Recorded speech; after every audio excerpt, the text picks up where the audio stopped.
Hello বন্ধুরা, আজকে আমি তোমাদেরকে দেখাবো এই রমজান মাসের গরমে কলিজা ঠান্ডা করা বেলের শরবত।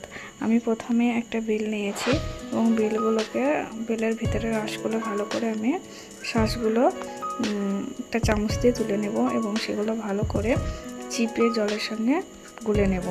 এবার আমি তাতে ঠান্ডা জল অ্যাড করব। তারপর আমি এতে দিয়ে দেব স্বাদ মতো লবণ। এরপর দেব পরিমাণ মতো চিনি, যে যতটা খায়। আমি এখানে 2 চামচ মতো চিনি দিয়েছি।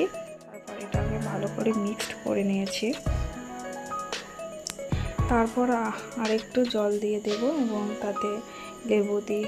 তোমাদের মনে হলে লেবু দেবে, আর না হলে দেবে না। আমি একটু জাস্ট ডেকোরেশনের জন্য দিয়েছি। বন্ধুরা, তোমাদের কেমন লেগেছে আমার এই গরমের শরবতটা? তোমাদের